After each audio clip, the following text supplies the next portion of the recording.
नमस्कार फ्रेंड्स, विद्याच क्राफ्टिंगमध्ये तुमचे स्वागत आहे. आज आपण स्वास्तिक बनवणार आहोत. मी हा 6 इंच असा पेपर घेतला आहे. आपल्याला अर्ध्या फुटाची रांगोळी बनवायची असेल तर त्याचा आपल्याला असा मध्य काढून घ्यायचा आहे. 6चा म्हणजे 3. आपण अशी 3 वरती मार्किंग करून घेऊया. त्यानंतर आपल्याला हे 4ही पॉईंट जॉईन करून घ्यायचे आहेत. तुम्ही बघू शकता अशा पद्धतीने आपल्याला हे 4ही पॉईंट जॉईन करून घ्यायचे आहेत. त्यानंतर आपल्याला असे 4ही कोपऱ्यात पाऊण इंच म्हणजे 1ला कमी पाऊण इंच असं दोन्ही साईडने माप घेऊन असा एक पॉईंट काढून घ्यायचा आहे. तुम्ही बघू शकता या साईडनेही आपल्याला पाऊण इंच आणि या साईडनेही पाऊण इंच असं माप घ्यायचं आहे. आणि आता हे 4ही पॉईंट आपल्याला जॉईन करून घ्यायचे आहेत. या अशा पद्धतीने 4ही पॉईंट जॉईन करून घ्यायचे आहेत.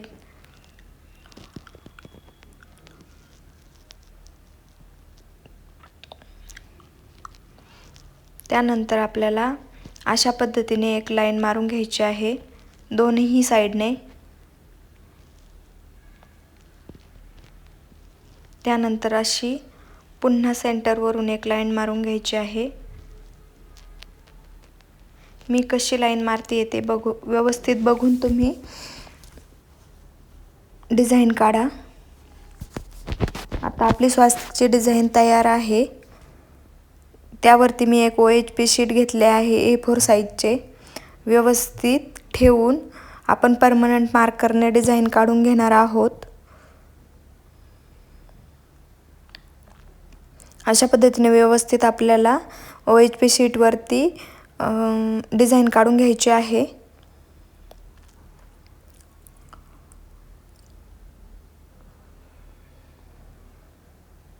अशा पद्धतीने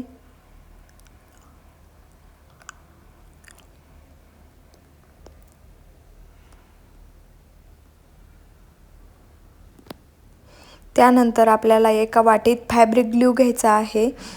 फॅब्रिक ग्लूमुळे रांगोळी व्यवस्थित चिटकली जाते आणि धुतली तरीही खराब होत नाही. त्यानंतर त्यात थोडंसं पाणी मिक्स करायचं. एकदम नॉर्मल 2 थेंब पाणी मिक्स करून आपल्याला ग्लू कालवून घ्यायचा आहे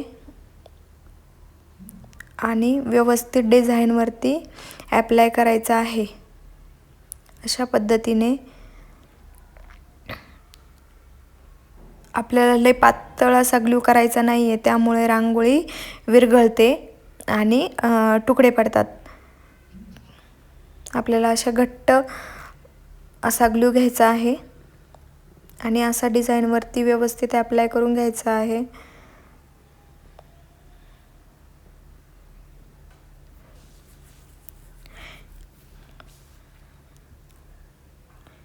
या रांगोळीसाठी काय काय साहित्य पाहिजे ते मी एका व्हिडिओमध्ये मेन्शन केले आहे. म्हणजे मी एक व्हिडिओ त्याच्यावरती बनवला आहे, तुम्ही माझ्या चॅनलवरती बघू शकता. ही आपली घरातली रेग्युलर रांगोळी आहे जी आपल्याला अशा पद्धतीने फॅब्रिक ग्लूवरती ॲप्लाय करायची आहे. तुम्ही हातानेही टाकू शकता तुमच्याकडे जर चाळण नसेल तर. आणि एका OHP शीटने वरून दाब देऊन एक्स्ट्रा रांगोळी आपल्याला साईडला काढून घ्यायची आहे. पुन्हा आपल्याला 1 बाय 1 तर सेम प्रोसेस करायची आहे. प्रत्येक पार्ट एका वेळेला एक असा कंप्लीट करायचा आहे. अशा पद्धतीने प्रत्येक वेळेला एकच पार्ट कंप्लीट करायचा. असे केल्यामुळे आपले रांगोळीचे कलर मिक्स होत नाहीत. तुम्ही बघू शकता अशा पद्धतीने मी एक पार्ट कंप्लीट करते आहे.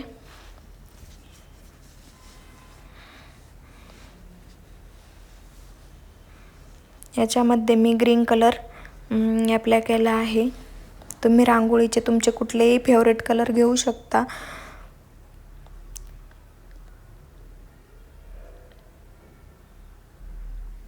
ही रांगोळी बनवायला वेळ जास्त नाही लागत आणि जर तुम्ही सणाच्या याच्या वेळेस तुम्हाला जास्त गडबड असेल तर अगदी 2 मिनिटात तुम्ही दरवाजात रांगोळी तयार ठेवू शकता. फक्त ठेवून द्यायची.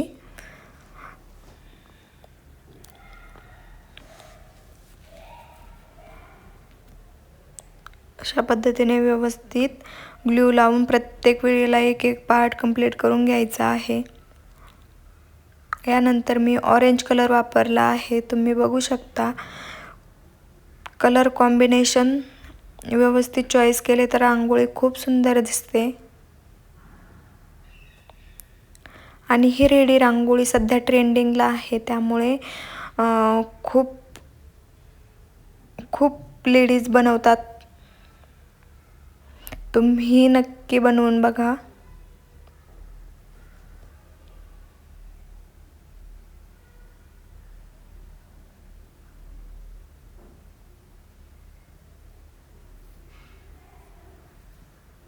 यामुळे आपला रांगोळी काढण्याचा वेळ खूप वाचतो.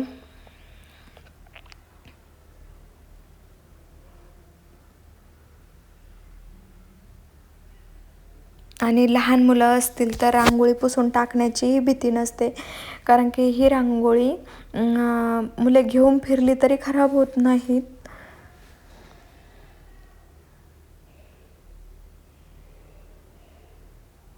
अशा पद्धतीने आपल्याला प्रत्येकी एक एक पार्ट कंप्लीट करून घेऊन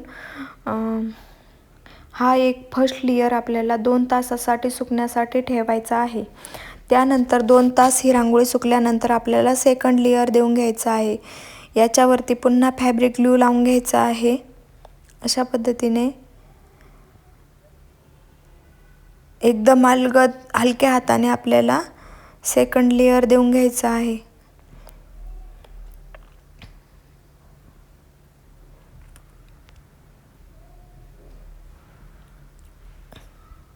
अशा पद्धतीने एकदम फिनिशिंगमध्ये रांगोळी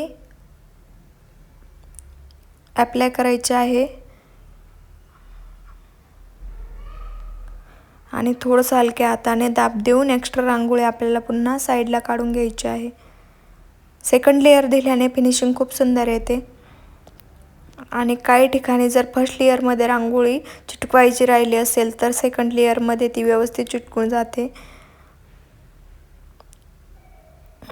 अशा पद्धतीने आपल्याला प्रत्येक वेळी एक एक पार्टच कंप्लीट करायचा आहे सेकंड लेयरमध्ये पण. आणि ज्या साईडने फर्स्ट लेयर दिला आहे त्याच्या अपोजिट साईडने म्हणजे फर्स्ट पार्ट कंप्लीट केला आहे त्याच्या अपोजिट साईडने रांगोळी टाकायची. जर त्याच्या साईडने टाकली तर त्यात रांगोळी मिक्स होऊन जाते.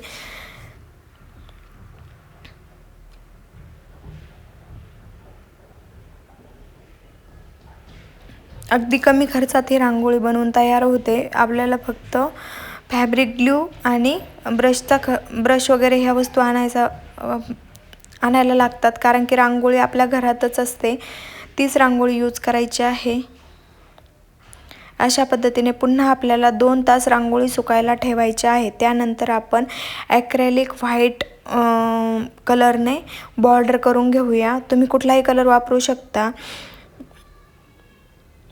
गोल्डन, रेड, ब्लॅक कुठलेही कलर घेऊ शकता. जर तुमच्याकडे ॲक्रेलिक कलर नसेल तर तुम्ही ज्या 10 रुपयाला 6 डब्या भेटतात त्यातलाही कलर वापरू शकता. वॉटर कलर तोही चालेल.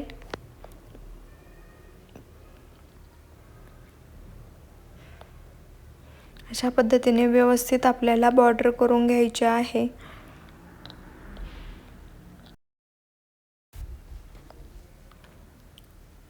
मला माझी रांगोळी बनवण्याची पद्धत आवडली असेल तर माझ्या चॅनलला सबस्क्राईब नक्की करा आणि व्हिडिओ जास्तीत जास्त शेअर करा. पूर्ण बॉर्डर देऊन झाल्यानंतर आपण एक्स्ट्रा जे साईडला ओएच पीसेट आहे ते कात्रीने कट करून घेणार आहोत. तुम्ही बघू शकता खूप सुंदर अशी रांगोळी तयार होते. तर व्हिडिओ आवडल्यास लाईक करा, शेअर करा आणि माझ्या चॅनलला सबस्क्राईब नक्की करा. Thank you for watching.